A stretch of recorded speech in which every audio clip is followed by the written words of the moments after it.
afternoon and welcome to State Newsfile. I'm Kiara Lentz. We have a busy day ahead on State Newsfile today. Jaden Wozni will have a look at sports later this half hour, but first let's check in with Connor Gunn with the weather. Well, Kiara, it's actually beautiful out here. The sun is shining right in my eyes, and it's a little deceiving though because it's only 2 degrees. Our high last year on this day was 14 degrees, and that's a little bit nicer than it is right now. We would have to see some of that snow leave our ground, and it's going to be clearing up a little bit. But our record high, however, was 31 degrees back in 1986. Boy, that would be nice right about now. We would see some summer, and but our record low was minus 28 degrees. Oh, nobody wants that. Kiara? Thanks, Connor. Now here's a look at today's top stories. Jason Kenney spoke today at a press release where COVID-19 modeling data was released. The Alberta government reported 50 new cases over the past 24 hours, and the number of recovered cases increased from 72 to 519. The total number of COVID cases in Alberta has now reached 1,423, and a total of 29 Albertans have died from the virus. Kenney says Alberta has been ramping up on more and more tests, and because of stronger testing, Canada has been ahead of the curve on tracing and containment. Because of our stronger testing, we also have been ahead of the curve in Canada on tracing and containment. So meaning when somebody gets tested positive, we've been able to reach out, figure out who were they in contact with, get in touch with those people quickly, and then have them tested. Tested perhaps when they are still asymptomatic, tested before they've gone into the hospital system, and therefore able to intervene medically before their situation really deteriorates. So that may be one reason why we seem to see less severity amongst positive cases in Alberta. Kenney says Alberta's young population and spaced out municipalities are some of the many factors in why Alberta has less hospitalizations than any other province in Canada. As the number of COVID-19 cases increase, a province-wide visitor ban has been placed on care centres and group homes to try and combat the spread of the virus. Carlos Togg has more. Today we are reporting one additional death related to COVID-19, a woman in her 80s in Calgary zone. This is the 11th death that has occurred at the Mackenzie Town long-term care facility. After 98 more cases and another COVID-19 related death, the Alberta government announced a province-wide visitor ban on senior homes and care facilities. The ban will restrict any visitors coming to see residents unless the visitor is essential for delivering care that cannot be administered by staff. The new restrictions will apply to all licensed long-term care facilities in the province, along with any other group homes that might provide the same service. This is unfortunate to those who have friends or relatives in a care center, and this is something Caroline Hansky can attest to. I have a wonderful friend I've known for many years who's 91 years old in a memory care unit right now, and I am not able to see her, and it's too bad. I mean, I understand the reasons, but nevertheless, it's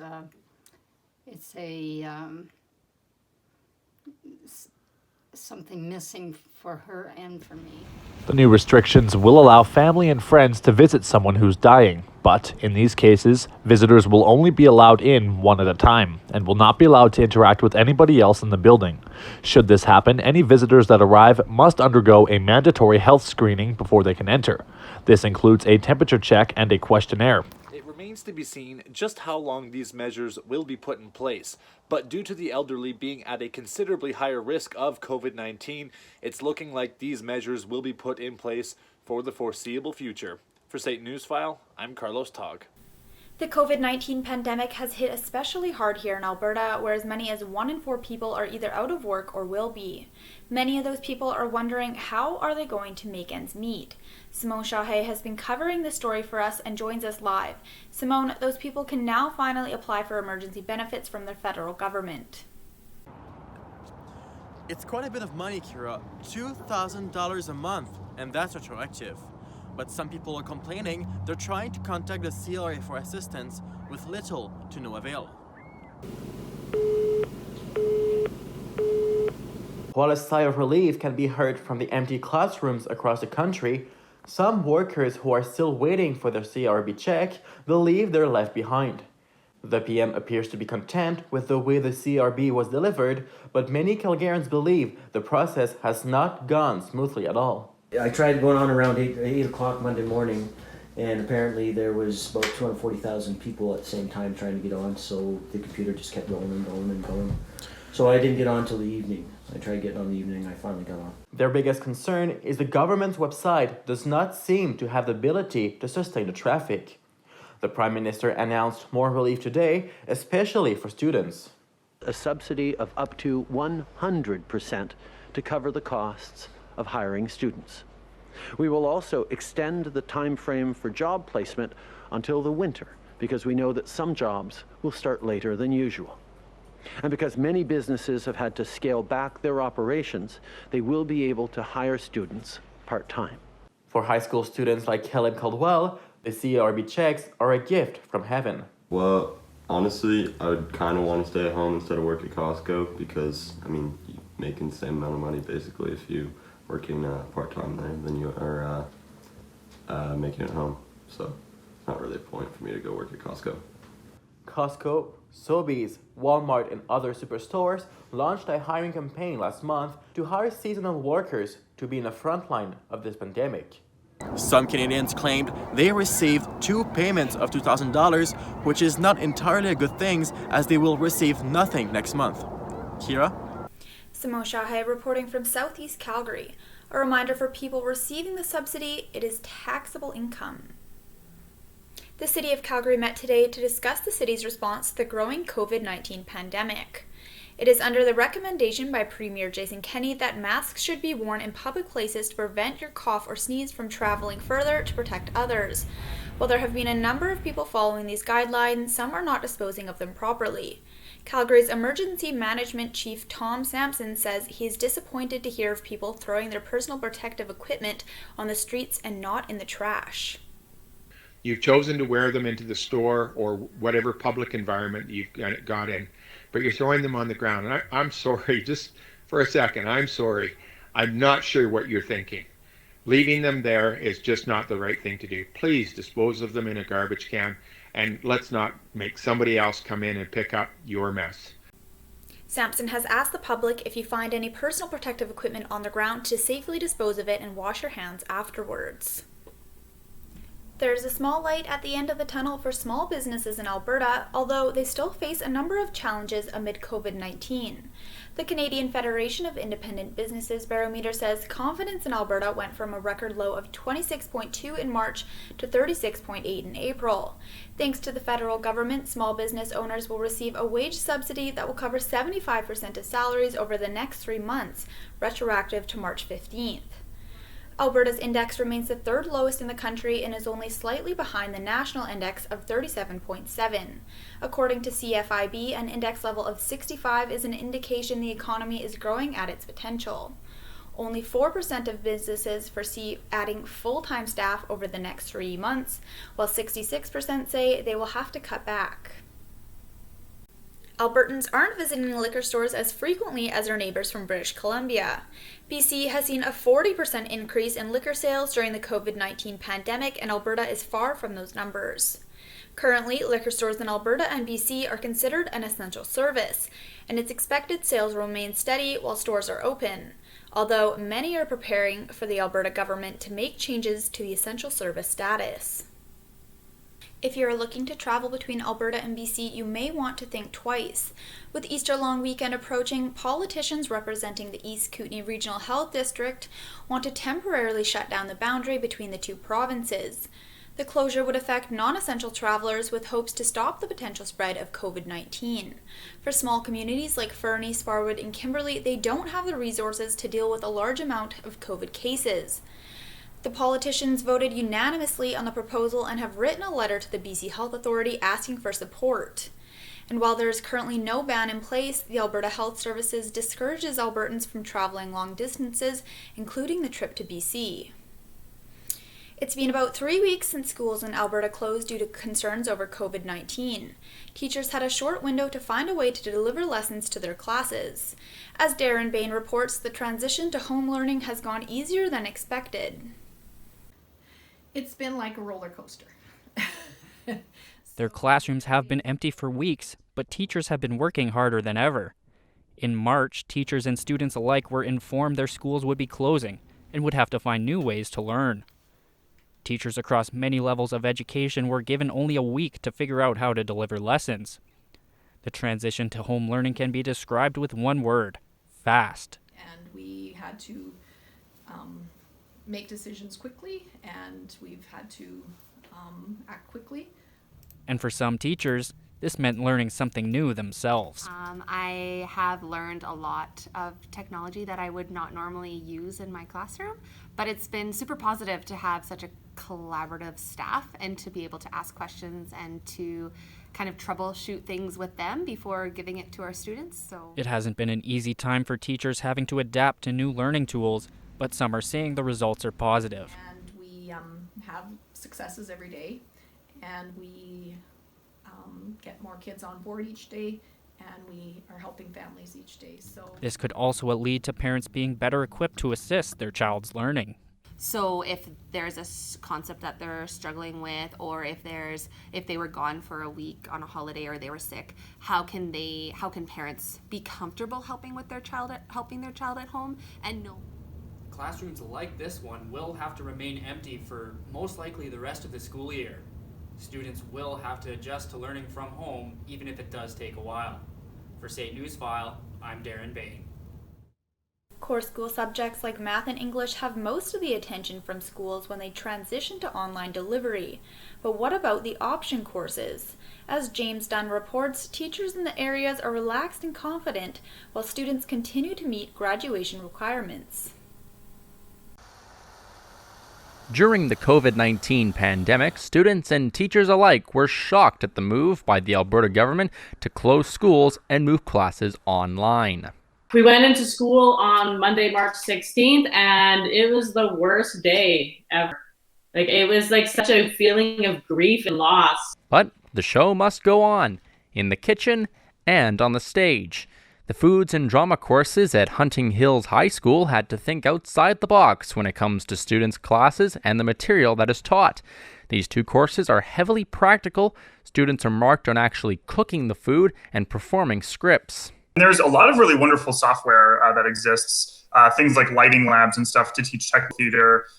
Obviously, there's a ton of great resources, encyclopedias, and theater educator software you can use. Fredrickson also says students are recording themselves doing their performances and handing them in for critique through Google integrated products like Classroom.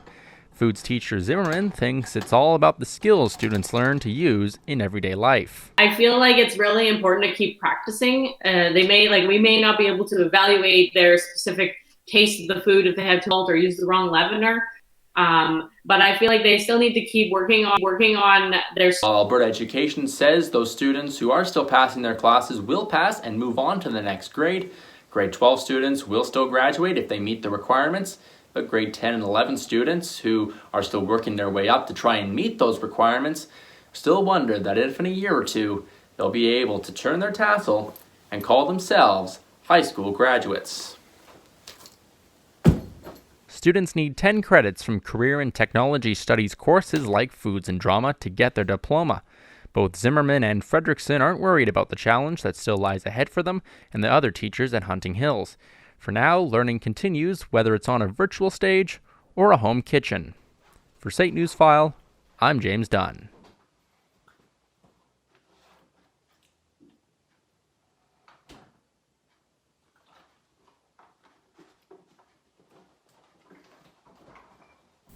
Those are today's top stories. We have sports and entertainment news ahead, as well as your full weather forecast. But first, Connor Gunn has a look at what you can do to amuse yourself this week. In Calgary and across Alberta, we need to stay inside, but that isn't going to stop us from keeping busy.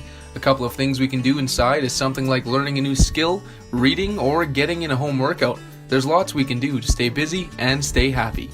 For all of the video game lovers and watchers, the Sports Network is currently showcasing NBA players playing the basketball game NBA 2K20. You can watch popular players like Kevin Durant and Donovan Mitchell compete against the best NBA gamers.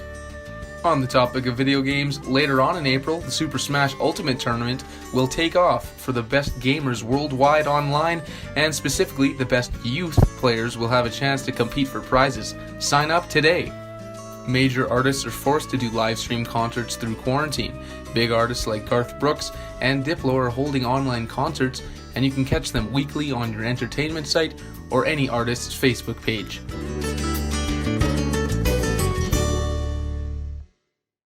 And welcome back. Hopefully we can see some of that cold temperatures leave Calgary specifically and Canada, and we're going to see some warm temperatures come in. In the west side of Canada, specifically Vancouver and Edmonton, they're going to be experiencing some warm temperatures. Vancouver's 10 degrees. Ooh, that sun is shining. But in Regina and Winnipeg, they're getting some cloud coverage over each of the cities, and the temperature is just going to be hovering around that mid 5 degrees. But in east side of Canada, we can see Toronto and Montreal, they're going to be experiencing some dry heat, but Montreal today specifically, they have some cloud coverage. In Toronto, they have the sun is shining. Halifax, they're going to be getting some rain for the next couple days. Specifically today, they have a ton of rain going to be coming down. And in St. John's, they are sunny and shining. They're at 16 degrees, or Canada's hotspot. If you want to get away, let's look at our resorts. In Palm Springs, it's not the warmest with windy conditions, and it's 19 degrees. Barbados is still sizzling hot at 25, and in Cancun, it's a moist day out there with a high of 24. If you're going surfing in Honolulu, be careful, it's 26, but it's calling for showers. Orlando is 22 degrees, and in Sin City, Las Vegas, it's 27. In Calgary today, we're sitting at 2 degrees, and the sun is coming right through the clouds. We're going to get some more sun later on today, specifically, and the clouds are going to leave us, and the wind caused by the clouds, it's going to be at 14 kilometers per hour from the southwest, and tomorrow it's going to be a great one. It's going to be warming up. And in our Alberta specifically, Grand Prairie and Fort McMurray, they're not very warm. Fort McMurray is experiencing some showers actually. Edmonton is at -1 and some sun. The rest of the province is getting some sun, except for Lethbridge. They're still cloudy, but they're at Alberta's high. Let's look at our 5-day forecast in Calgary. For the rest of the week, tonight it's going to be cloudy mainly. Tomorrow it's going to be great, like I was talking about earlier. Our high is 14. That's the highest we've seen in a couple weeks now. Friday, getting closer to Easter weekend and Easter Sunday, the temperature's not going to be very great, but in Saturday and Sunday, we're going to see a little bit of clouds and a little bit of sun. After the break, we'll have some sports. How does this dog look to you? Or this kitten? They're happy, and yet they're homeless, staying with another family until they find you.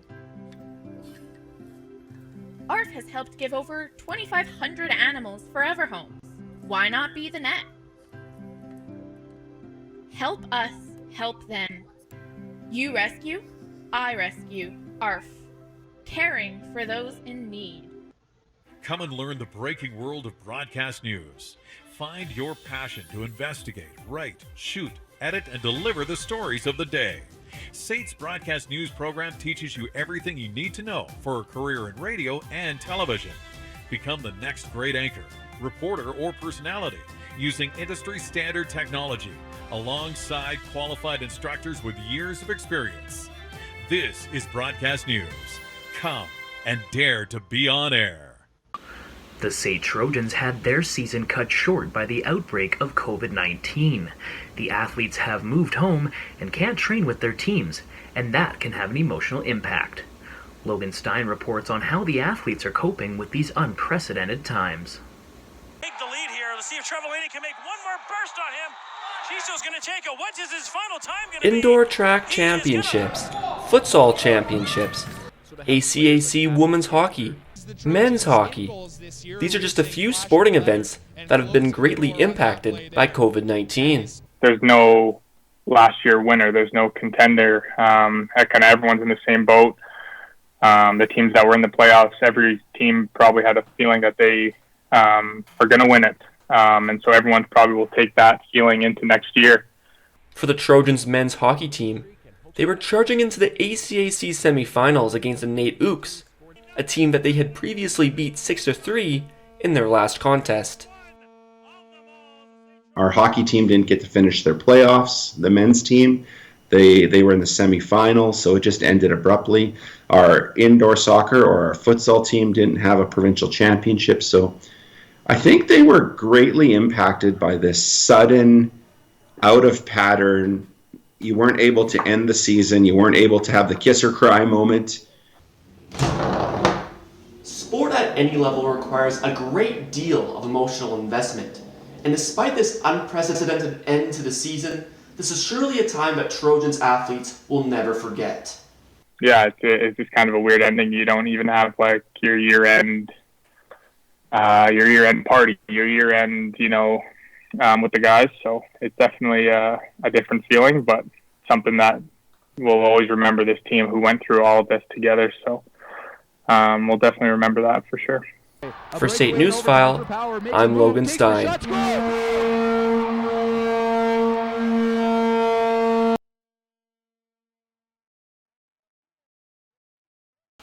The word cancelled certainly has been one of the most used words in 2020, and unfortunately it's being used again today, this time in regards to the National Lacrosse League. After postponing the start date to their regular season due to the coronavirus, the NLL has thrown in the towel on the entire regular season. The announcement was made late this morning as the NLL says it wants to keep everyone involved in the sport safe. League officials are trying to determine if a different scenario is possible to play out the postseason once all stakeholders and health officials have been given the green light. Yet another professional sports league has had their season put on hold due to the COVID-19 outbreak, and this cancellation directly impacts Canada. The Canadian Football League issued a statement yesterday morning saying that the league is well aware that the 2020 season won't start before the start of July. Tuesday's announcement comes just a week after the CFL said it was postponing training camp in order to adjust the measures of the coronavirus. A week before yesterday's announcement, the CFL had also stated that the league's draft would be postponed until the start of camp. No word has been released on when the draft, training camp, or the season will start. If it weren't for the COVID-19 pandemic, many things in the world would have been business as usual. Today the puck was set to drop in the NHL for what would have been opening day of the playoffs. Here in Calgary, it would have been the Oilers and the Flames getting set for round one, which would have had this province in an uproar, as these two teams haven't met in the postseason since 1991.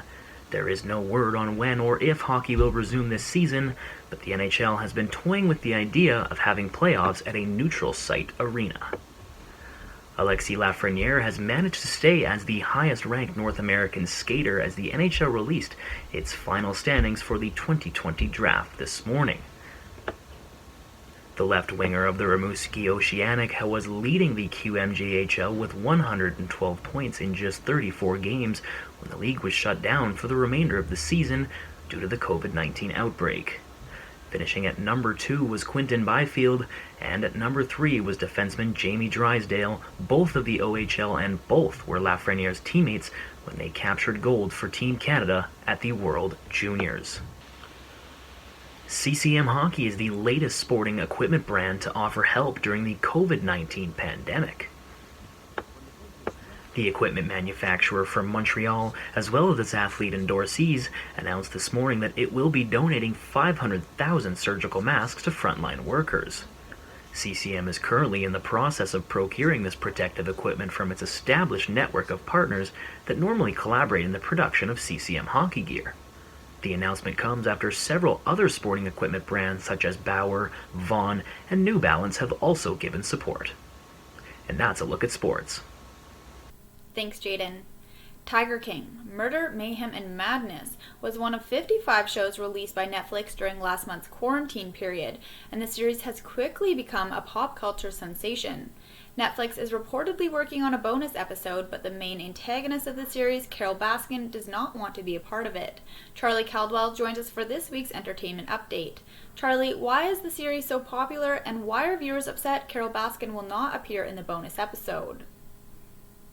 Well, Kiera, the hit docu-series is centered around wild animal owner Joe Exotic and his private zoo located in Oklahoma. Baskin and Exotic developed a feud, which Baskin believes Netflix portrayed very poorly. Hi, I'm Joe Exotic, and welcome to a day of my life. True crime documentary series Tiger King dives into the business of exotic zookeeping and animal trading in the United States. Joe Exotic is one of the most notorious zookeepers who built his own private zoo, allowing for visitors to interact with his big cats. Business was going well for Exotic until he met Carol Baskin, an animal activist and owner of Big Cat Sanctuary in Florida. Baskin threatened to put Exotic Zoo out of business, sparking a rivalry between the two cat lovers.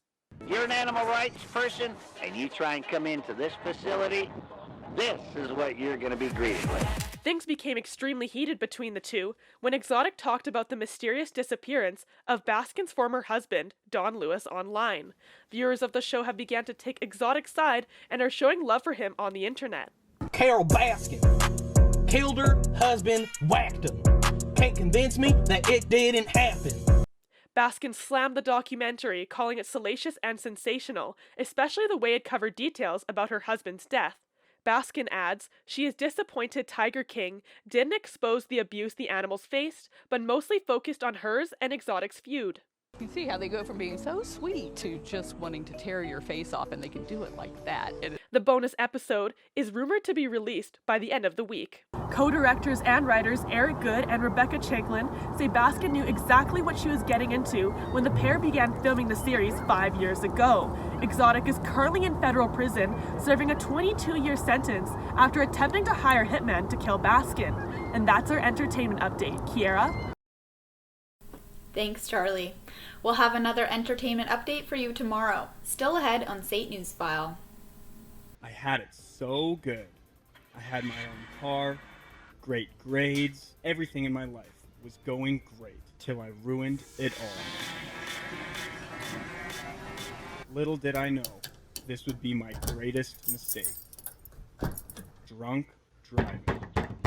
Lawyer fees, disappointed parents, lost car, if only I listened. Hey, you aren't good to drive home.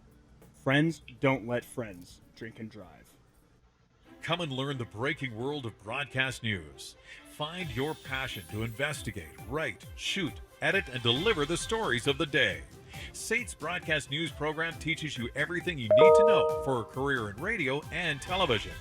Become the next great anchor, reporter, or personality using industry standard technology alongside qualified instructors with years of experience. This is Broadcast News. Come and dare to be on air. The growth of soccer in Calgary has reached new heights, but there is still room for improvement to create better experiences for teammates and players. Here's a look. Soccer has been generating some traction as of late in the city of Calgary. We decided to find out why that may be. Soccer has expanded a lot in Calgary, maybe more clubs on all levels, community clubs and clubs that give you some development, and then there's a pathway now too to get towards professional. So yeah, I think it's definitely expanded over the last few years. However, it appears one of the biggest issues so far has been managing facility usage.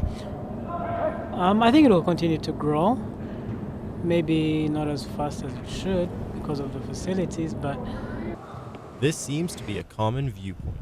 Like this year, the indoor facilities, typically they're crammed full, but the program's changed a bit. So there's a 8v8 turf soccer league now, which uses different facilities, and there's going to be more facilities built, I think, at Shouldice as well. So that helps to spread out the use. Calgary has recently had a team invented under the name of Cavalry FC. Definitely has created some buzz in the community. Younger kids, have older players to go watch and maybe idolize, and gives them some motivation to get into the sport or take it more seriously. So it seems to have had some effect long term, hopefully, yeah. The future of soccer in Calgary is looking bright as of right now. Maybe one day it'll become as popular as hockey. For State Newsfile, I'm Jamie Edgar. With all the coronavirus craziness and Easter right around the corner, some are worried they aren't going to get that visit from their special furry friend who delivers chocolate. But fear not. that we are declaring the Easter Bunny an essential service. So the Easter Bunny will be able to continue his or her, I've never quite been sure, work this weekend. Now kids, I know you are concerned about someone else who comes to your house and whether she is a essential service or not. So I have to tell you, the jury is still out on the Tooth Fairy. The issue is that the Easter Bunny only has to work once a year. He can organize himself, he can get it all done. But the Tooth Fairy has to work every day. So I know she's been having trouble getting to some children's houses. She's still on the job, and she will get to you, but she might not get to you on that day. So just be a little patient. She's awfully busy covering all of this. Thank you for joining us for a virtual edition of SAIT Newsfile. I'm Kiara Lentz. See you next time.